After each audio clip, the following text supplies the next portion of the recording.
What is going on, guys? Xtimus here. So today I present to you 50 things you didn't know about Diablo 2.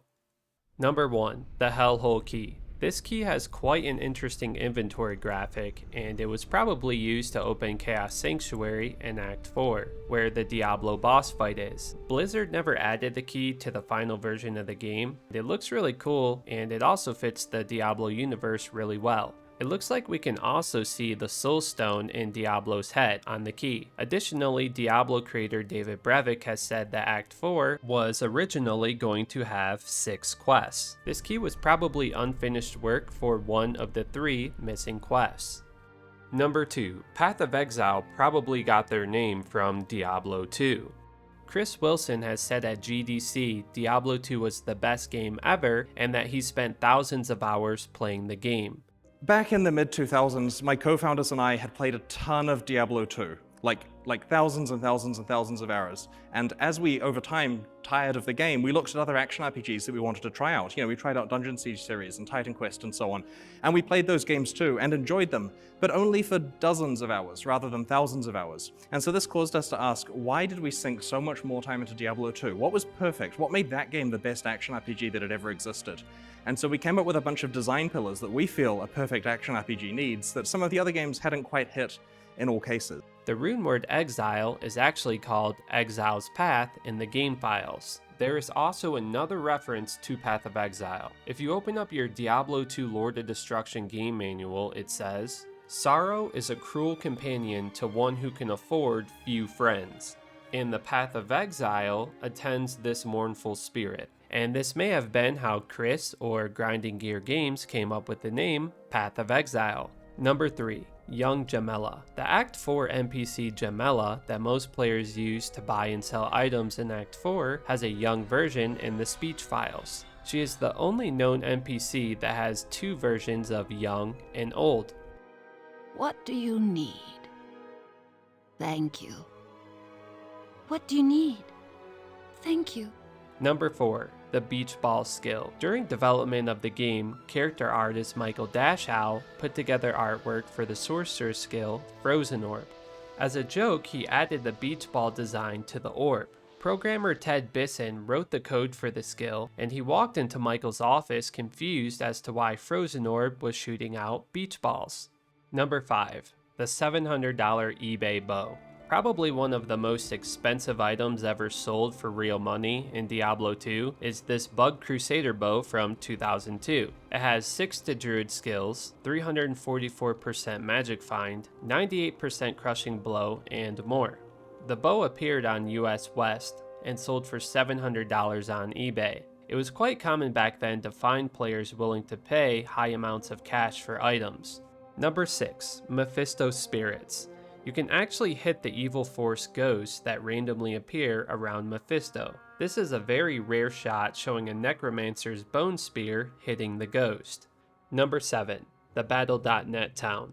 According to Diablo creator David Brevik, this was the biggest feature he wanted to have in the game that didn't make it, probably due to lack of time and pressure to get the game released. You would have been able to join the PvP arena or the guild halls from the Battle.net town. There also would have been an open town similar to Path of Exile. Number 8. Blizzard North first wanted to develop a football game instead of Diablo 2. After Diablo 1's release, Blizzard North was expecting to release the game and be done. They didn't want to create another PC game. Since the team had to support and patch the game, they felt like Diablo was just a never-ending project. Blizzard Entertainment's Alan Adham asked what they wanted to do, and David Brevik said he dreamed for many years he wanted to make a football game, where the player could live out a career from high school to the Hall of Fame. Number 9. Barbarian Leap Attack over the town river. In 2001, Leap Attack once allowed barbarians to jump over the river outside the rogue encampment.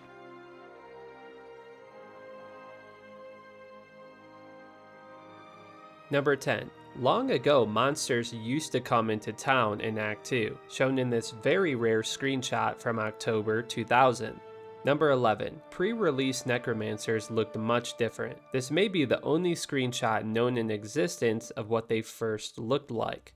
Number 12, the Gorgon Monster. Diablo games have always been inspired by Greek mythology, and the Gorgon Monster was one of the many very cool monsters that didn't make it into the game. Number 13.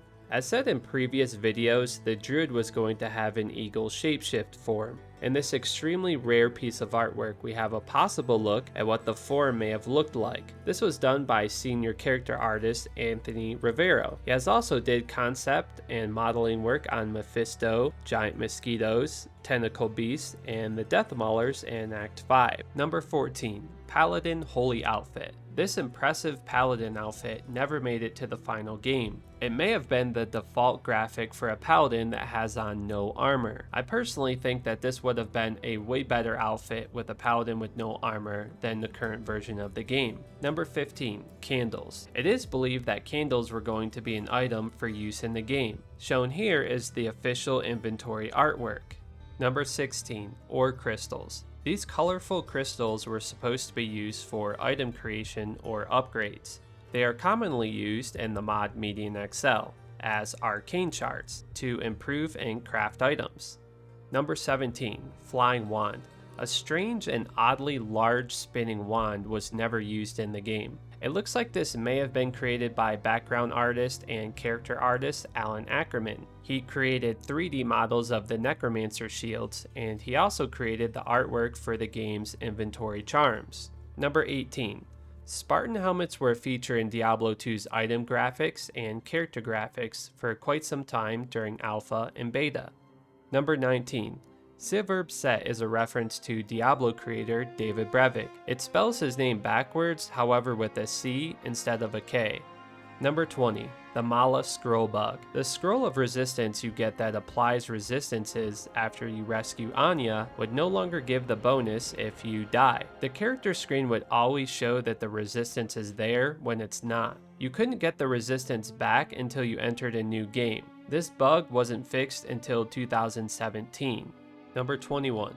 According to old Diablo 2 lore, after the Lord of Destruction with Baal's defeat, Lilith casted a dark summoning ritual that resurrected Diablo, Baal, Mephisto, Iswal, and Duriel, which is why we have the bosses in the Uber Tristram event, where you can get the Hellfire Torch. This dark summoning ritual could be used in Diablo 4 to bring back the Primevals.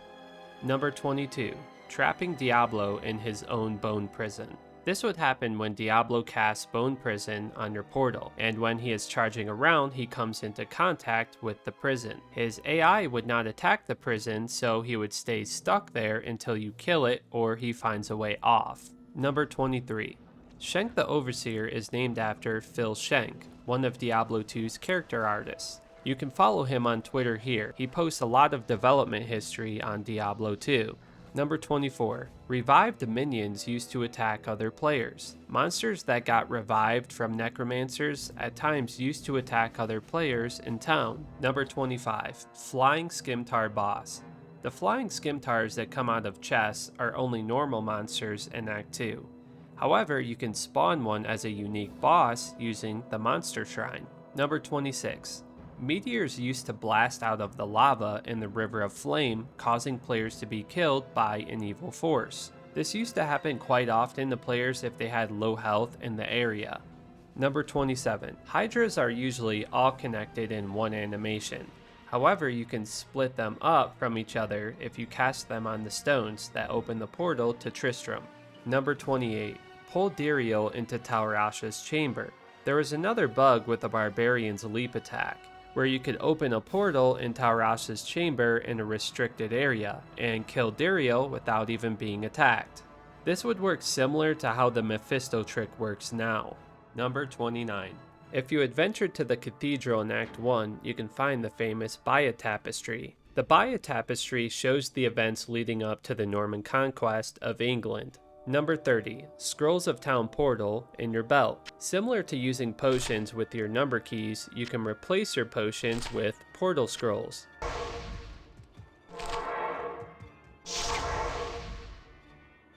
Number 31. Bone walls, dropping items. 20 years ago, if you went outside any town and used all of your mana to cast a ton of bone walls and then run back into town and talk to any healing NPC, the bone wall would go down once you go back outside and items would drop from it. You could even get unique items using this bug. There is a long and detailed article link from 2000 about this bug in the description.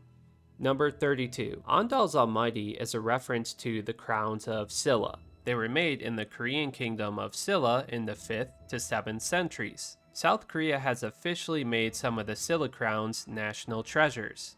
Number 33. Alan Adham and Diablo 2. Even though Alan Adham was mainly involved with Blizzard Entertainment and not Blizzard North, he really pushed the team to make the decision to develop Diablo 2, when Blizzard North felt like they were done making Diablo games. Number 34. During multiplayer, if too many dead players entered the game, you would start to see them appear in other areas of the town. Number 35. Thunder God's Vigor. Chris Metzen, highly known and respected Blizzard Entertainment veteran, went by the name Thunder God. It is very possible that the Amazon belt was named after or by him. Number 36. Andariel has a hidden taunt in the game files. If you listen here, it sounds like she says, "The East is beyond your grasp." The East is beyond your grasp. Number 37. The Alders set is a reference to one of the 7 gods that created the world in the David Eddings novel, The Belgariad. Number 38. On a very rare occasion, Act 3 mercenaries will actually attack with their sword, when most of the time they just cast spells. Number 39. Tyrion's Avenger's voice. Tyrion has an unused NPC voice that says, "Welcome Avenger." Welcome, Avenger. Much of the Diablo franchise is inspired by Marvel, and this was probably a reference to the Avengers. Number 40. Mud. Mud is a setting in the game files in the levels text that was going to work together with rain. In pre-alpha, it would have slowed your character's speed down, but this never made it to the final version of the game. Number 41. The chat gem was programmed by David Brevik's wife. Anyway, so my question's about Diablo 2. Sure. The chat gem. Yeah. Deactivate. I know it's come up a million I times. get asked this a lot. I'm still not telling. There's no satisfactory answer. What do you think?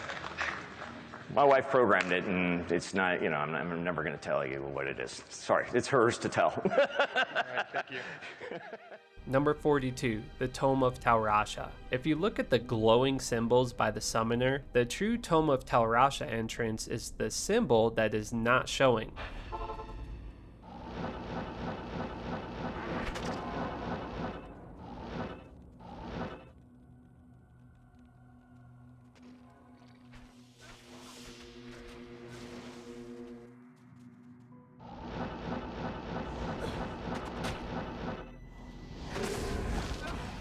Number 43. Wolves. Wolves were created and never used in the game. They definitely fit the dark universe, as when you killed them, the wolf would just be chopped in half. Number 44. Diablo clone in normal and nightmare. When Diablo clone was first released on Battle.net, he could spawn in normal and nightmare difficulties, but he would only drop the Annihilus charm in the hell difficulty. Number 45. Lord DeSace is named after Richard Sace, Diablo 2's lead programmer. Number 46. The Annihilus charm was named after the Marvel supervillain with the same name. Number 47. Items that are affected by day and night. Some item stats in Diablo 2 could be more powerful based on the time in the game, such as you could get more magic find during the day or the night.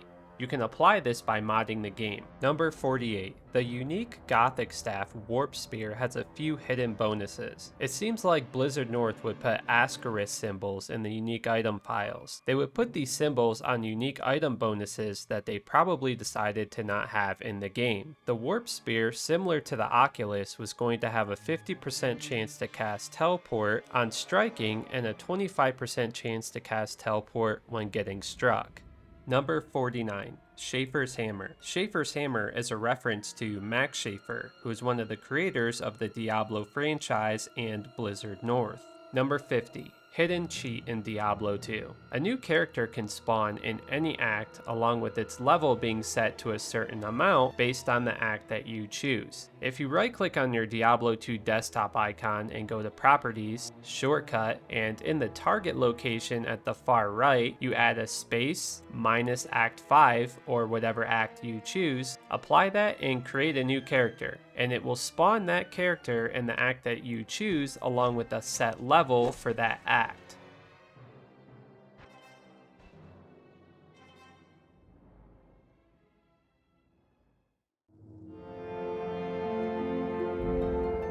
There's 50 things that you guys didn't know about Diablo 2.